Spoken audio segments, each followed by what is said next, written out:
ada skenario besar, Gus, untuk menghancurkan Islam di Indonesia.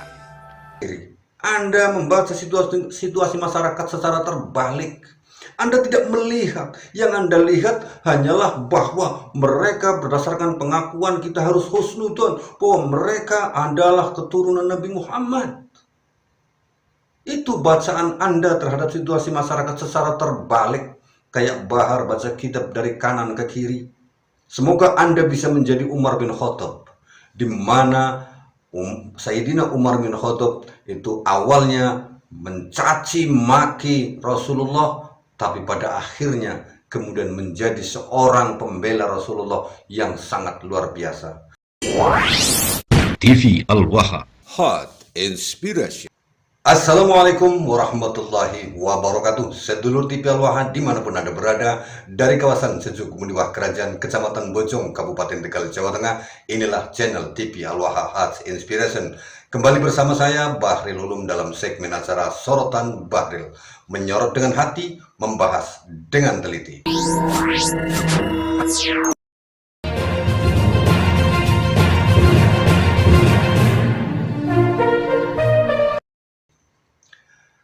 Sedulur TV Al-Waha, kali ini kita akan menyoroti dan menjawab tuduhan keji seorang Gus yang dekat dengan Presiden Prabowo Subianto.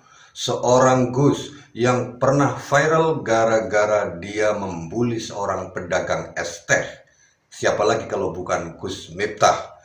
Gus Miftah ini banyak yang menyebutnya sebagai Gus es teh atau Gus es teh Miftah, karena pernah terlibat pembulian sadis, boleh dikatakan seperti itu, sehingga seorang penjual es teh itu dikatakan goblok. Nah, bagaimana Gus Miftah ini membuat tuduhan keji terhadap perjuangan Wali Songo Indonesia Laskar Sabilillah? Kita akan dengarkan sesaat lagi, sedulur TV Al-Waha. Namun sebelum kita mendengarkan apa yang disampaikan oleh Gus Miftah terhadap perjuangan Wali Songo Indonesia Laskar Sabilillah, seperti biasa saya ingin menginformasikan kepada Anda bahwa ada sebuah buku karya saya pribadi, Bahril Ulum, dengan judul buku 7 Rumus Sukses Mahadahsyat. Insya Allah buku ini mengupas tentang seluk-beluk atau intisari dari kalimah adzan yang bisa dijadikan sebagai rumus sukses mahadahsyat dunia akhirat. Insya Allah apabila Anda mendapatkan buku ini, Anda akan memiliki sesuatu harapan yang luar biasa tentang hidup Anda. Judulnya 7 Rumus Sukses Mahadahsyat, menjadi sukses dan kaya seketika dengan landasan kalimah adzan. Harganya murah, hanya Rp100.000 saja. Gratis ongkir untuk seluruh Pulau Jawa. Bila Anda ingin mendapatkan buku ini, silahkan Anda hubungi nomor ini di 08822149813, sedulur TV Al-Waha. Nah, sekarang kita lanjutkan apa yang disampaikan oleh Gus Miftah tentang PWI Laskar Sabilillah. Ini dia. Pesantren tuh isinya cuma 2 dari dulu. Kalau nggak kiai, Habib. Jujur-jujuran mawon. Sing duwe pondok iki mung loro. Lara kiai, Habib. Kemarin Habib sudah dihajar habis-habisan, di framing habis-habisan. Habib sukane ndawir, Habib malsu makam, Habib gila hormat, cerita khurafat. Framing yang sama ditujukan kepada para kiai. Makanya saya meyakini setelah periode Habib dihajar, hari ini kiai dihajar, saya yakin ini ada skenario besar, Gus, untuk menghancurkan Islam di Indonesia. Nah, itu tadi sedulur TV Al-Waha, apa yang disampaikan oleh Gus Miftah, di mana dia mengatakan bahwa pertama kali Habib di framing habis-habisan, kemudian kiainya, dan dia merasa yakin bahwa kelompok yang bernama PWI Laskar Sabilillah, Perjuangan Wali Songo Indonesia Laskar Sabilillah ini adalah suatu kelompok yang akan menghancurkan Islam. Begitu saya mendengar apa yang disampaikan oleh Gus Miftah ini, sedulur TV Al-Waha, pikiran saya menerawang jauh ketika pertama kali saya mendengarkan ceramah-ceramah beliau Gus Miftah, yang kemudian karena ketenarannya itu Presiden Prabowo menjadikannya sebagai salah satu dari jurkam pada saat pemilihan presiden beberapa waktu yang lalu. Sehingga akhirnya kemudian Gus Miftah itu diangkat menjadi seorang staf khusus kepresidenan. Namun karena ulahnya sendiri, akhirnya presiden tidak bisa berbuat banyak dan akhirnya membuat satu keputusan Gus Miftah harus disingkirkan. Meskipun dalam tanda petik Gus Miftah mengundurkan diri sebelum dipecat tidak dengan hormat sedulur TV Al-Wahhab. Nah, ketika saya pertama kali melihat Gus Miftah memberikan ceramahnya di muka umum dan kemudian mencuat namanya gegara beliau menuntun seorang Deddy Corbuzier masuk Islam, menuntun sahabat, menuntun kalimah syahadat kepada seorang sahabatnya yaitu Deddy Corbuzier. Dalam tanda petik, Gus Miftah itu tidak mengislamkan Deddy Corbuzier, tapi opini yang berkembang di publik, Deddy Corbuzier itu masuk Islam oleh Gus Miftah. Padahal secara hakiki Gus Miftah itu sama sekali tidak mengislamkan Deddy Corbuzier. Beliau hanya menuntun Deddy Corbuzier membacakan 2 kalimat syahadat. Setelah peristiwa itu sedulur TV Al-Wahhab, Gus Miftah namanya mencuat tinggi. Karena apa? Yang dituntun syahadat itu adalah seorang artis yang sudah sangat terkenal di Indonesia ini. Kita seringkali beranggapan bahwa ketika ada orang non-muslim masuk Islam terus dituntun baca syahadat, dikiranya orang yang menuntun baca syahadat itu yang mengislamkan. Padahal sama sekali itu salah besar kalau menurut saya. Kenapa? Islam atau tidak itu adalah hak prerogatif Allah, di mana Rasulullah Shallallahu Alaihi Wasallam sendiri tidak mampu mengislamkan orang lain. Rasulullah Shallallahu Alaihi Wasallam dalam sirah nabawiyah, dalam sejarahnya tidak mengislamkan seorang pun, bahkan pun itu adalah istri beliau sendiri, Sayyidatina Khadijah radhiyallahu anha. Sayyidah Khadijah radhiyallahu anha tidak diislamkan oleh Rasulullah, tetapi diislamkan oleh Allah Subhanahu wa taala. Ingat bahwa Kanjeng Nabi Muhammad SAW adalah seorang penyampai, bukan seorang yang diutus oleh Allah untuk mengislamkan orang lain. Rasulullah hanya diutus oleh Allah sebagai Rasul yang menyampaikan, muballigh. Ingat, 4 dari sifat wajib Rasulullah itu salah satunya adalah penyampai, ya, seorang muballigh. Jadi Rasulullah hanya menyampaikan Islam sebagaimana yang beliau terima dari Allah Subhanahu wa taala disampaikan kepada umatnya yang belum Islam. Masalah orang itu yang diberi pemahaman tentang Islam menerima atau tidak itu bukan urusan Rasulullah, karena Rasulullah hanya menyampaikan Islam. Dan orang yang kemudian sadar menerima Islam itu semata-mata karena hidayah dari Allah Subhanahu wa taala. Nah, dalam hal ini Gus Miftah sama sekali tidak mengislamkan Deddy Corbuzier. Deddy Corbuzier masuk Islam ya karena hidayah dari Allah Subhanahu wa taala. Kemudian secara kebetulan Deddy Corbuzier memiliki seorang teman atau kenalan bernama Gus Miftah itu tadi. Nah, Gus Miftah kemudian menuntun Deddy Corbuzier membaca kalimat syahadat. Beliau Gus Miftah hanya menuntun Deddy Corbuzier hanya karena Deddy Corbuzier itu seorang yang sangat terkenal di Indonesia ini sebagai seorang artis di dunia hiburan, maka nama Gus Miftah langsung melambung tinggi mengikuti ketenaran dari Deddy Corbuzier sedulur TV Al-Wahhab. Nah, ketika Gus Miftah ini sudah tenar tinggi-tingginya, beliau tidak sadar. Kenapa? Tidak sadar diri. Akhirnya memanfaatkan ketinggiannya itu untuk merendahkan banyak orang. Sampai-sampai yang kita dengar, yang kita lihat merendahkan seorang penjual es teh dengan sebutan kalimah-kalimah yang tidak sepantasnya keluar dari seorang muballigh. Tidak pernah sekalipun Kanjeng Nabi Muhammad SAW ketika menyampaikan Islam itu mengeluarkan lontaran kata-kata yang jorok, kata-kata yang merendahkan orang lain. Sama sekali tidak pernah ada terjadi sepanjang hayat Kanjeng Nabi Muhammad SAW menyampaikan Islam kepada para manusia yang belum mendapatkan hidayah. Namun demikian, Gus Miftah ketika memberikan ceramah-ceramahnya Beliau justru seringkali mengungkapkan kalimat-kalimat yang tidak pantas diucapkan oleh seorang mubaligh, oleh seorang yang disebut Gus, Kiai, Haji. Nah, ketika itu Gus Miftah sangat dekat dengan golongan para Habib. Dan hari ini Gus Miftah mengatakan bahwa perjuangan Wali Songo Indonesia Laskar Sabilillah, memang beliau tidak menyebutkan secara eksplisit tentang nama perjuangan Wali Songo Indonesia Laskar Sabilillah, tetapi dari kalimat yang beliau sampaikan itu, beliau telah menyudutkan perjuangan Wali Songo Indonesia Laskar Sabilillah. Karena apa? Karena di awal kalimat, sekarang saya tunjukkan bukan kepada semua pemirsa TV Al-Wah ini, tapi khusus kepada Anda, Gus Miftah. Anda memang tidak menyebutkan perjuangan Wali Songo Indonesia Laskar Sabilillah.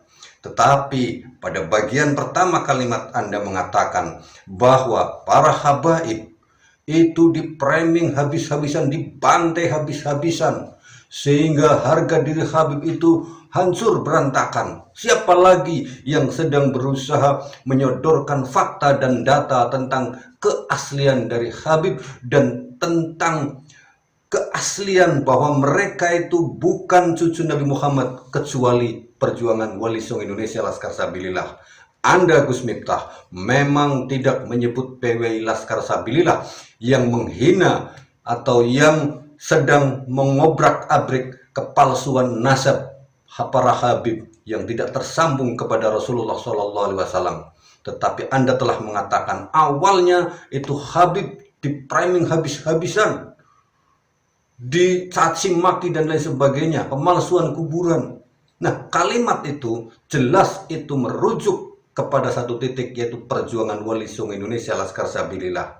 Dan di akhir kalimat Anda mengatakan bahwa kelompok ini dalam tanda petik PWI Laskar Sabilillah akan menghancurkan Islam.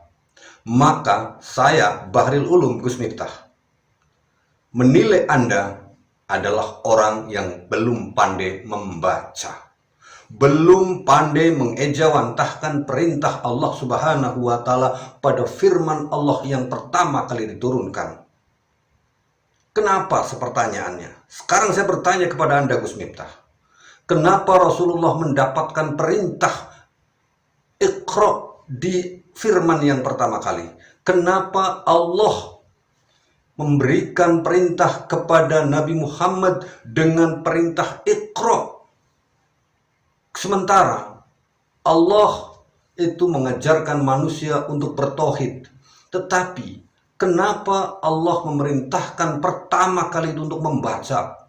Tidak memerintahkan Nabi Muhammad untuk bertauhid, bertuhan kepada Tuhan yang Esa, tetapi malah memerintah untuk membaca. Kenapa itu? Dan Nabi Muhammad, perlu kita pahami bersama Gus Miftah, bahwa Rasulullah SAW itu, kenapa beliau kemudian mendapatkan wahyu yang pertama kali itu Iqra bismi rabbikal ladzi khalaq? Itu karena Rasulullah SAW telah membaca.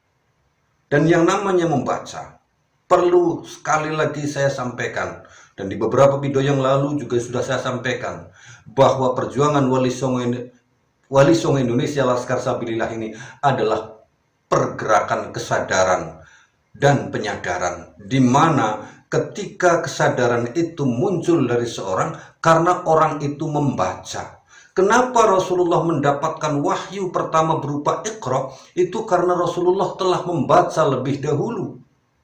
Di mana ketika Rasulullah belum mendapatkan wahyu itu, beliau membaca situasi masyarakat. Situasi masyarakat, ada orang kecil yang diperjualbelikan. Ini ada jual beli manusia. Ada sekelompok orang yang kaya raya harus disanjung-sanjung, harus dipanggul ketika berjalan. Ada sekelompok orang yang dijadikan budak. Ada orang yang menyembah berhala. Itu semuanya dibaca dengan satu pertanyaan Kanjeng Nabi Muhammad. Limadha? Kenapa semua ini bisa terjadi? Itu pertanyaan Rasulullah yang ada di benak Rasulullah, itu pertanyaannya itu. Saya yakin ketika itu Rasulullah sebelum diangkat oleh Allah menjadi Rasul, beliau itu muncul di hatinya satu pertanyaan, limada? Kenapa semuanya ini bisa terjadi? Kenapa masyarakat ada yang ditindas, ada yang menindas, ada yang jadi budak, ada yang memperbudak, orang menyembah benda mati?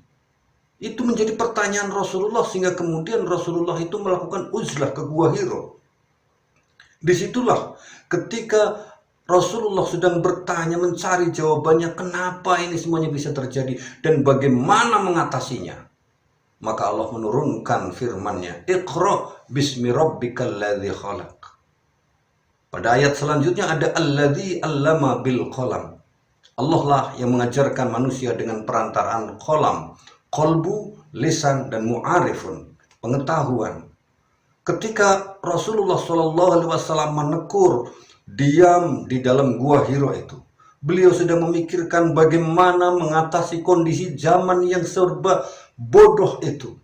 Bodoh karena banyak orang memberhalakan benda-benda, menyembah berhala. Di sekeliling Ka'bah ratusan berhala didirikan, dibuat sendiri, disembah sendiri. Nah, itu dibaca semuanya, sehingga kemudian Rasulullah mendapatkan petunjuk. Nah, hari ini Gus Miftah, apa yang terjadi di masa lalu ketika Islam itu baru diturunkan kepada Kanjeng Nabi Muhammad SAW, itu terjadi Gus Miftah. Ya, itu terjadi. Sekelompok orang yang merasa nasibnya paling suci, kemudian merendahkan orang lain, merendahkan bangsa lain. Bangsa kita, bangsa pribumi Nusantara direndahkan dengan begitu semena-menanya. Dianggap orang yang rendah. Bahkan kiai-kiainya dianggap 70 kiai masih belum apa-apa dibandingkan dengan satu orang Habib. Itu harus dibaca Gus Miftah. Dan rasanya Anda tidak membaca itu, sehingga Anda mengatakan dengan mudahnya bahwa nanti mereka sesungguhnya akan menghancurkan Islam. Dari mana Anda menyimpulkan itu? Bagaimana cara Anda membacanya? Saya pikir ketika bolehlah Anda mengatakan saya juga membaca situasi masyarakat, tetapi saya boleh menyimpulkan cara baca Anda seperti Habib Bahar bin Smith. Maksudnya, Anda membaca seperti Bahar bin Smith membaca kitab kuning dari kanan ke kiri. Ya, begitu. Bahar bin Smith, dia mengaku bisa baca kitab, tapi dialah orang yang pertama kali saya acungi jempol bisa membaca kitab kuning di luar aturan, di mana tulisan Arab itu dibaca harusnya dari kiri ke kanan, dia baca justru dari kanan ke kiri. Begitu pula Anda, Gus Miftah. Anda membaca situasi bukan dengan dari jalur yang sesungguhnya, membaca situasi pikiran sebagaimana Bahar membaca kitab terbalik dari kanan ke kiri. Anda membaca situasi masyarakat secara terbalik. Anda tidak melihat, yang Anda lihat hanyalah bahwa mereka berdasarkan pengakuan kita harus husnudon, bahwa mereka adalah keturunan Nabi Muhammad. Itu bacaan Anda terhadap situasi masyarakat secara terbalik, kayak Bahar baca kitab dari kanan ke kiri. Ya, akibatnya ketika Anda melihat itu semuanya, Anda tidak melihat situasi yang sesungguhnya. Anda tidak peduli dengan apa yang terjadi pada masyarakat saat ini. Saya telah melakukan cross-check ke desa-desa. Ada satu desa di Kecamatan Jatinegara, Kabupaten Tegal, Desa Gedung Wungu, di mana di desa ini setiap tahun sekali ada perampokan massal yang dilakukan oleh kelompok yang mengaku sebagai zuriyah Rasulullah. Mereka yang sesungguhnya oleh Rasulullah itu diharamkan menerima sedekah, zakat, dan hadiah bahkan. Itu mereka justru melakukan hal yang sebaliknya dengan apa yang diajarkan oleh Rasulullah. Lah, ini semuanya yang sedang diperjuangkan oleh PWI Laskar Sabilillah, bukan untuk menghancurkan Islam. Bagaimana mungkin Anda menyimpulkan PWI Laskar Sabilillah itu akan menghancurkan Islam? Kalau apa yang sedang diperjuangkan oleh PW Laskar Sabilillah itu justru sebaliknya ingin menyelamatkan negara ini dari rongrongan orang-orang yang mengaku sebagai zuriat Rasulullah SAW dan besar kemungkinan kedepannya akan menguasai kita sendiri. Gus Miftah, monggo dengarkan salah satu pengakuan dari seorang muhibbin berat terhadap Habib ini. Ini dia Sedulur TV Aloha dan khususnya kepada Anda Gus Miftah. Dengarkan ini. Sahabat yang masih mencintai Negara Kesatuan Republik Indonesia. Ayo kita sama-sama untuk terlibat mencerdaskan umat, bukan malah umat dibodoh-bodohkan atau dibodoh-bodohi. Alhamdulillah saya bertaubat dari muhibbin setelah belasan tahun menjadi muhibbin dan sekarang saya sadar dan bertobat. Dan saya akan berbicara beberapa hal, semoga ini menjadi inspirasi bagi sahabat semuanya, termasuk bagi para muhibbin yang masih mencintai dan membela mati-matian para imigran Yaman atau yang disebut dengan Ba'alawi atau dengan habaib yang ada di Indonesia. Sahabat, kita sudah mafhum semuanya, bahkan ini berlangsung sudah 100 tahun lebih lah, 145 tahun lebih. Cuma mulai boomingnya tentang habaib itu semenjak kemunculannya Front Pembela Islam, ya, yang dibawa oleh Rizik Syihab. Kenapa saya sebut Rizik Syihab, nggak pakai Habib Rizik Syihab atau doktor atau profesor? Karena kan ini ajaran beliau sendiri. Beliau di saat Al-Kaburi ke Arab, ke Mekah selama 3 tahun kurang lebih, kan dia bikin statement seperti ini, sebarkan ya, apabila ada dari kaum, ya maksudnya pribumi, tokoh-tokoh nasionalis yang punya gelar jangan dipakai gelarnya, profesor jangan dipakai profesornya, kiai haji jangan dipakai kiai hajinya, apapun titel jabatannya jangan disebutkan, langsung aja panggil nama. Bahkan diinstruksikan harus diadu domba antara mereka, nasionalis dan fundamentalis.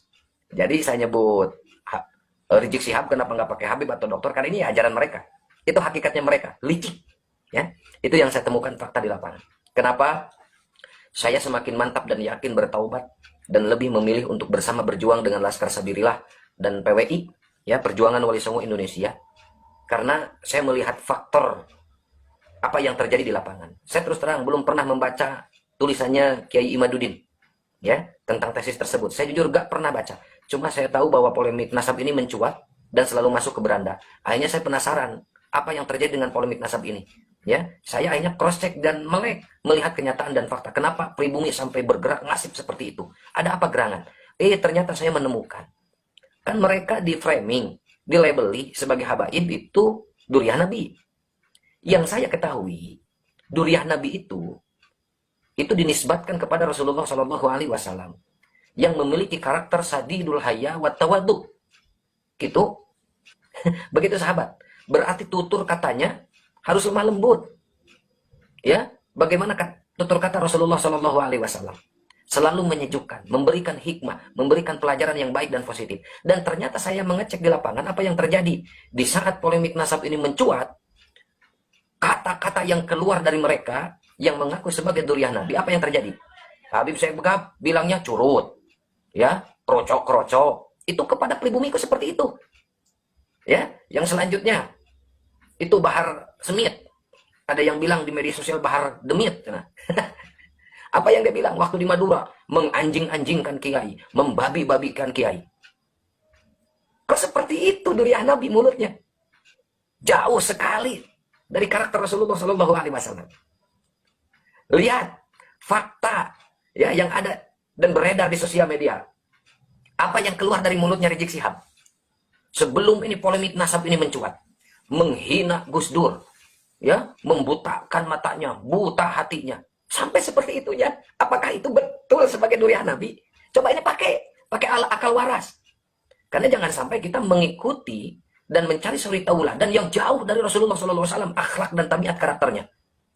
Terus Rizik Syihab bilang bahwa presiden adalah Dajjal, istananya istana iblis, menteri agamanya Dajjal. Kok seperti itu duriah Nabi? Astagfirullahaladzim. Jauh dari karakter dan tabiat watak Rasulullah SAW sebagai akhlakul karimah, suri tauladan yang baik, ya, yang sangat baik. Sedangkan Rasulullah itu kan, laqad ja'akum rasulun min anfusikum azizun 'alaihi ma anittum harisun 'alaikum bil mu'minina raufur rahim. Jauh, nggak ada belas kasihan dari mereka. Kasih sayangnya nggak ada yang nampak. Di saat mereka disulut oleh polemik nasab seperti ini, seolah-olah mereka anti kritik. Seolah-olah mereka ini memposisikan seperti Nabi yang nggak boleh dikritik, sedangkan Nabi nggak seperti itu. Ayo, lihat. Yang di Jawa itu di Solo. Siapa novelnya? Novel. Ya. Yang mengkritik Habib kan disamakan dengan iblis. Astagfirullahaladzim. Apakah seperti itu karakter Rasulullah Shallallahu Alaihi Wasallam?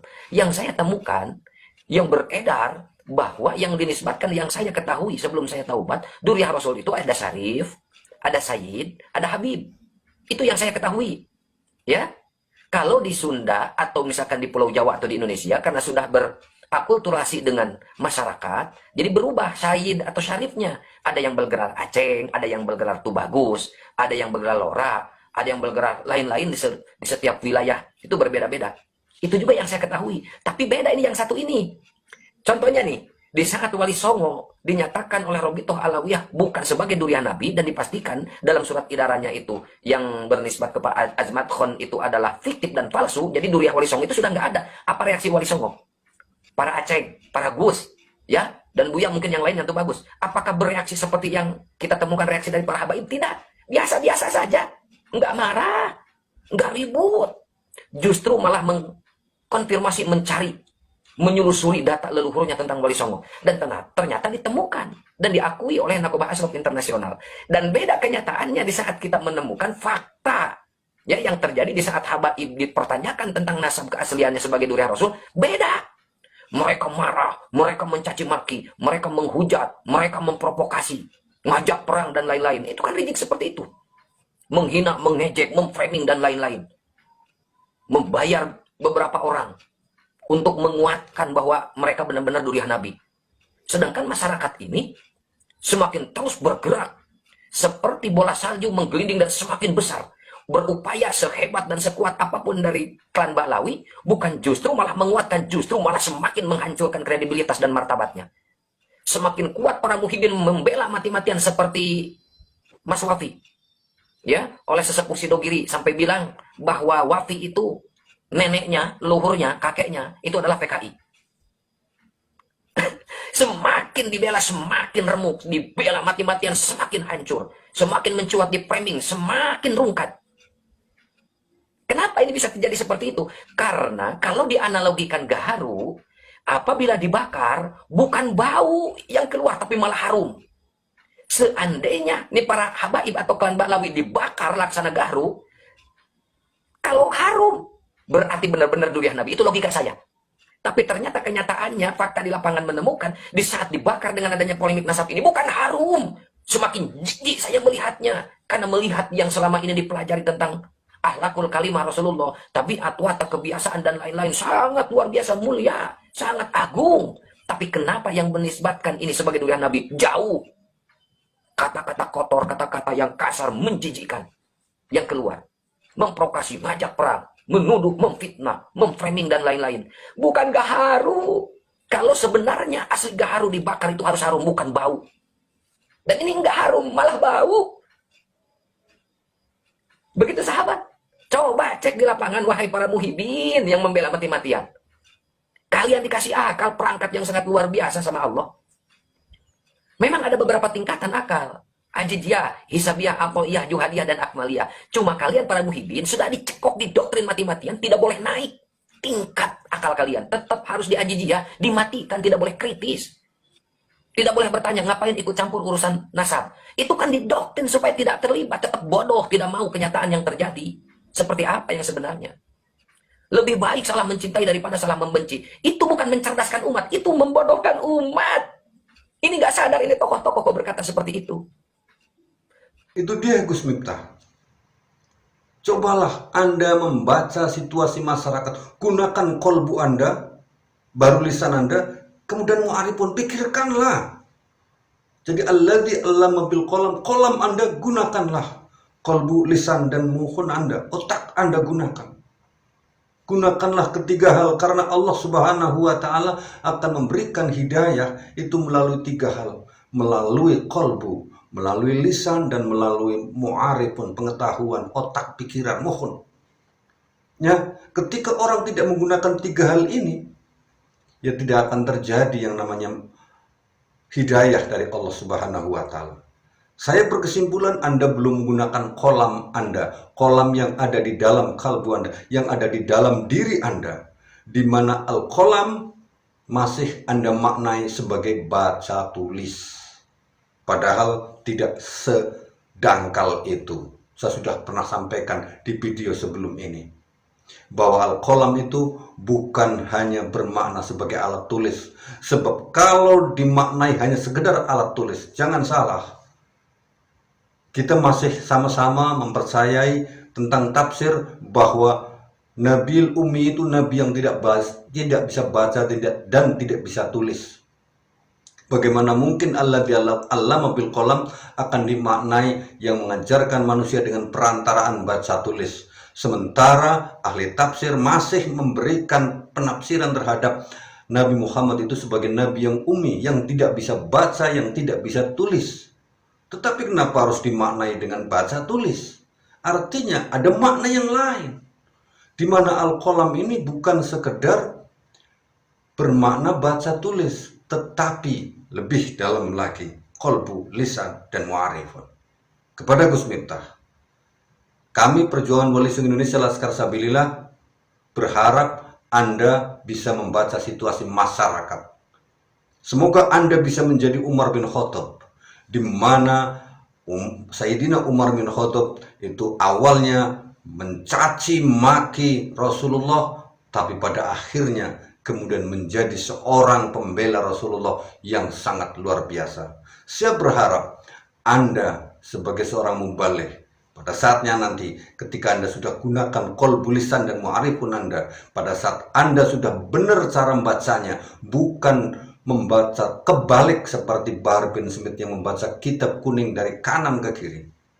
Saya pribadi berharap Anda pada saatnya nanti akan menjadi orang yang berdiri di depan Perjuangan Wali Songo Indonesia Laskar Sabilillah, membela PWI Laskar Sabilillah dengan hati nurani dan pikiran Anda.